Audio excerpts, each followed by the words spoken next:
Martin Luther King did not say, "I have a nightmare," when he inspired the civil rights movements. He said, "I have a dream." And I have a dream. I have a dream that we can stop thinking that the future will be a nightmare.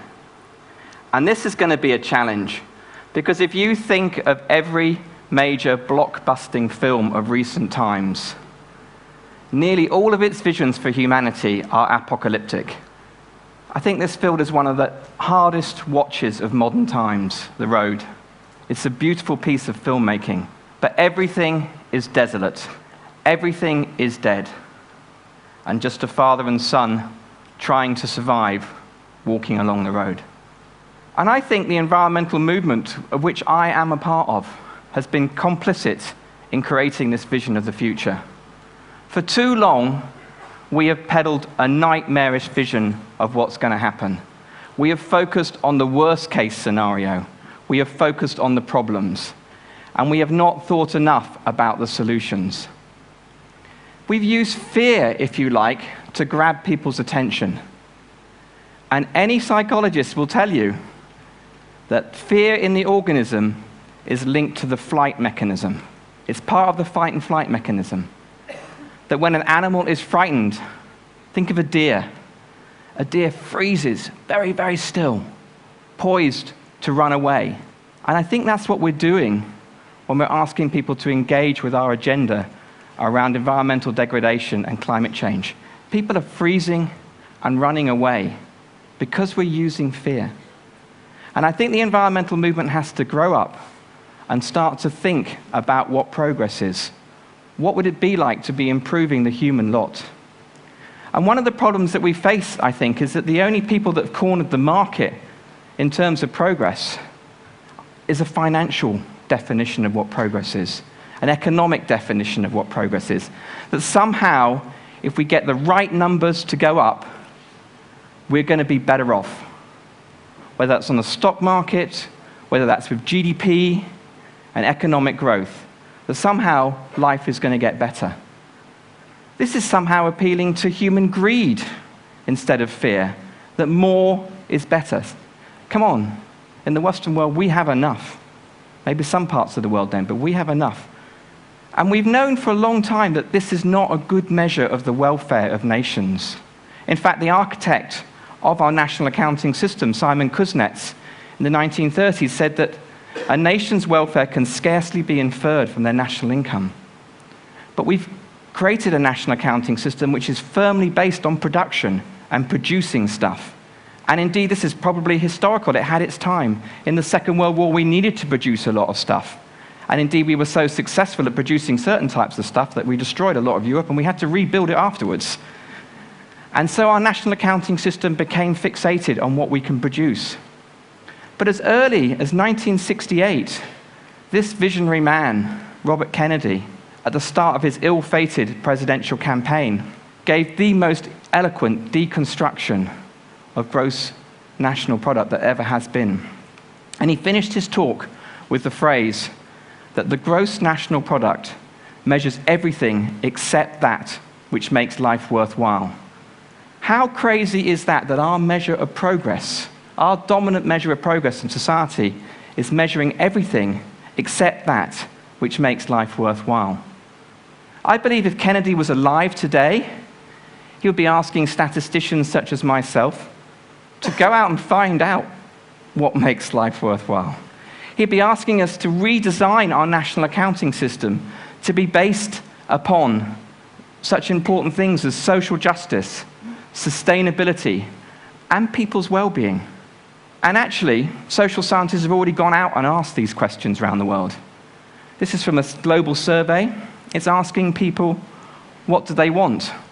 And unsurprisingly, people all around the world say that what they want is happiness for themselves, for their families, their children, their communities. Okay, they think money is slightly important. It's there. but it's not nearly as important as happiness. And it's not nearly as important as love. We all need to love and be loved in life. It's not nearly as important as health. We want to be healthy and live a full life. These seem to be natural human aspirations. Why are statisticians not measuring that? Why are we not thinking of the progress of nations in these terms, instead of just how much stuff we have? And really, this is what I've done with my adult life, is think about how do we measure happiness, how do we measure well-being, how can we do that within environmental limits? And we created at the organization I work for, the New Economics Foundation, something we called the Happy Planet Index. Because we think people should be happy and the planet should be happy, why don't we create a measure of progress that shows that? And what we do is we say that the ultimate outcome of a nation is how successful is it at creating happy and healthy lives for its citizens. That should be the goal of every nation on the planet. But we have to remember that there's a fundamental input to that, and that is how many of the planet's resources we use. We all have one planet, we all have to share it. It is the ultimate scarce resource, the one planet that we share. And economics is very interested in scarcity. When it has a scarce resource that it wants to turn into a desirable outcome, it thinks in terms of efficiency. It thinks in terms of how much bang do we get for our buck. And this is a measure of how much well-being we get for our planetary resource use. It is an efficiency measure. And probably the easiest way to show you that is to show you this graph. Running horizontally along the graph is ecological footprint, which is a measure of how much resources we use and how much pressure we put on the planet. More is bad. Running vertically upwards is a measure called happy life years. It's about the well-being of nations. It's like a happiness-adjusted life expectancy. It's like quality and quantity of life in nations. And the yellow dot there you see is the global average. Now there's a huge array of nations around that global average. To the top right of the graph are countries which are doing reasonably well in producing well-being, but they're using a lot of planet to get there. They are the USA, other Western countries going across in those triangles, and a few Gulf states in there, actually. Conversely, at the bottom left of the graph are countries that are not producing much well-being, typically sub-Saharan Africa. In Hobbesian terms, life is short and brutish there. Average life expectancy in many of these countries is only 40 years. Malaria, HIV/AIDS are killing a lot of people in these regions of the world. But now for the good news. There are some countries up there, yellow triangles, that are doing better than global average, that are heading up towards the top left of the graph. This is an aspirational graph. We want to be top left, where good lives don't cost the earth. They're Latin American. The country on its own, up at the top, is a place I haven't been to. Maybe some of you have. Costa Rica. Costa Rica. Average life expectancy is 78.5 years. That is longer than in the USA. They are, according to the latest Gallup World Poll, the happiest nation on the planet. Than anybody, more than Switzerland and Denmark. They are the happiest place. They are doing that on a quarter of the resources that are used typically in Western world. A quarter of the resources. What's going on there? What's happening in Costa Rica? We can look at some of the data. 99% of their electricity comes from renewable resources. Their government is one of the first to commit to be carbon neutral by 2021. They abolished the army in 1949. 1949. And they invested in social programs, health and education. They have one of the highest literacy rates in Latin America and in the world. And they have that Latin vibe, don't they? They have the social connectedness. The challenge is that possibly, and the thing we might have to think about, is that the future might not be North American, might not be Western European. It might be Latin American. And the challenge really is to pull the global average up here. That's what we need to do. And if we're going to do that, we need to pull countries from the bottom, and we need to pull countries from the right of the graph. And then we're starting to create a happy planet. That's one way of looking at it. Another way of looking at it is looking at time trends. We don't have good data going back for every country in the world, but for some of the richest countries, the OECD group, we do. And this is the trend in well-being over that time, a small increase. But this is the trend in ecological footprint. And so in strict Happy Planet methodology, we've become less efficient at turning our ultimate scarce resource into the outcome we want to. And the point really is that I think probably everybody in this room would like society to get to 2050 without an apocalyptic something happening. It's actually not very long away. It's half a human lifetime away. It's a child entering school today will be my age in 2050. This is not the very distant future. This is what the UK government target on carbon and greenhouse emissions looks like. And I put to you that is not business as usual. That is changing our business. That is changing the way we create our organizations, we do our government policy, and we live our lives. And the point is, we need to carry on increasing well-being. No one can go to the polls and say that quality of life is going to reduce. None of us, I think, want human progress to stop. I think we want it to carry on. I think we want the lot of humanity to keep on increasing.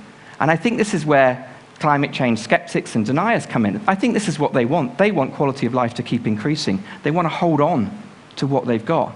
And if we're going to engage them, I think that's what we've got to do. And that means we have to really increase efficiency even more.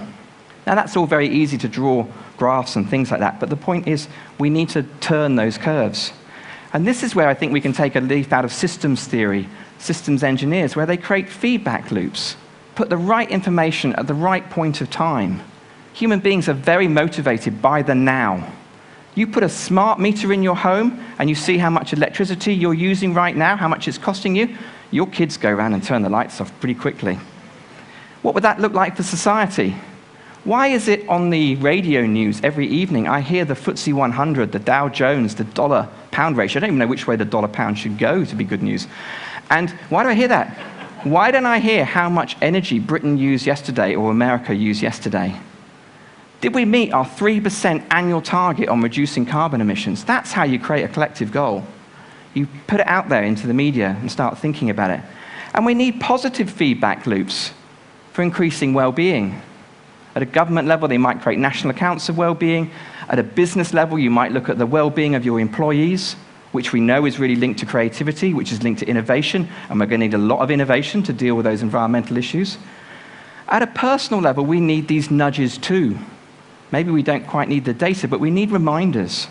In the UK, we have a strong public health message on 5 fruit and vegetables a day and how much exercise we should do, never my best thing. What is it for happiness?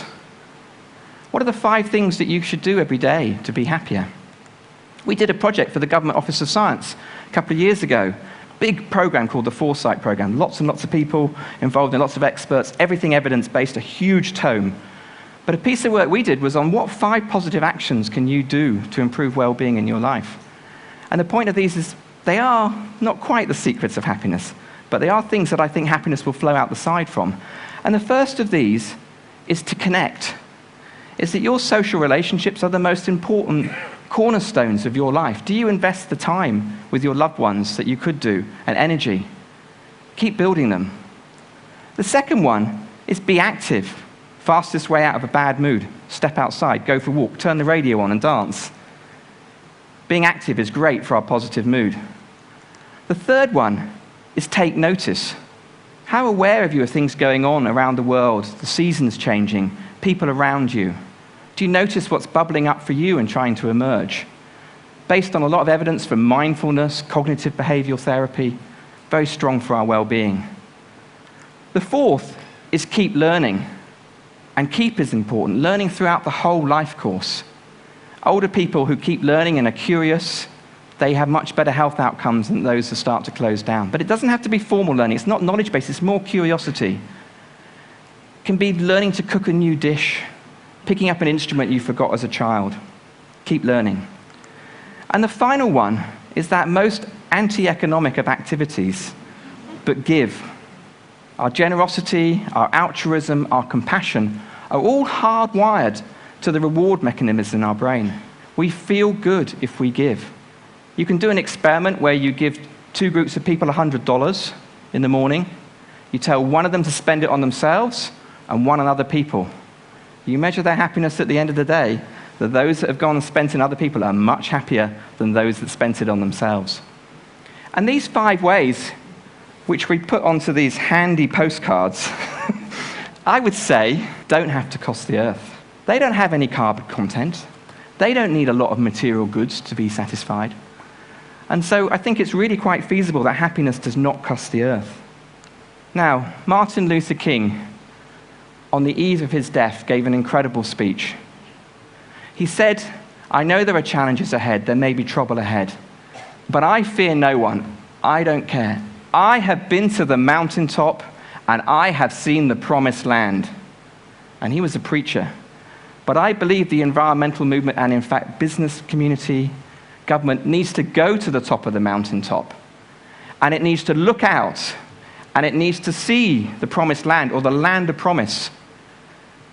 And it needs to have a vision of a world that we all want. And not only that, we need to create a great transition to get there. And we need to pave that great transition with good things. Human beings want to be happy. Pave them with the 5 ways. And we need to have a signpost gathering people together and pointing to them, something like the Happy Planet Index. And then I believe that we can all create a world we all want, where happiness does not cost the earth.